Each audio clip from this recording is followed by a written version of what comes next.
Là, on est dans les serres du Jardin des Plantes pour célébrer le premier numéro du Festival international du vinaigre d'Orléans.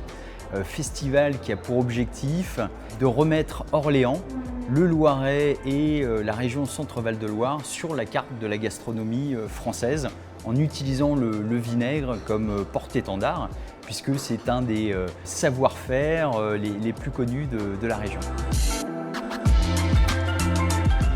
C'est vrai que notre région est une région où il n'y a pas de nuitée. C'est-à-dire que les touristes passent, mais ne restent pas. Donc il faut absolument qu'il y ait une attractivité.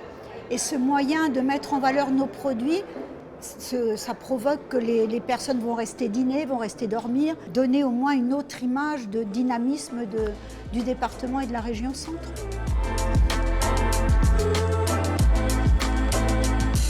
Alors donc on a eu la chance de recevoir 6 chefs avec des profils très spécifiques, mais tous passionnés de gastronomie évidemment. Ces 6 chefs, on les a invités dans les ateliers de Martin Pourret pour les initier à la conception du vinaigre, pour qu'ils puissent visiter la vinaigrerie, comprendre quel était le travail des maîtres vinaigriers. Ça, c'était la première étape.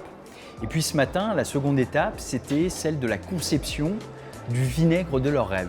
Donc là, on leur a donné la possibilité de travailler en tête-à-tête avec nos maîtres vinaigriers pour qu'ils puissent élaborer un vinaigre signature, le vinaigre signature de leur établissement qui leur sera complètement dédié et où ils vont pouvoir retrouver les saveurs qu'ils souhaitent. Donc ça va être un travail très long maintenant pour nos maîtres vinaigriers qui auront 1 an pour pouvoir atteindre l'objectif qui a été fixé par chacun des chefs.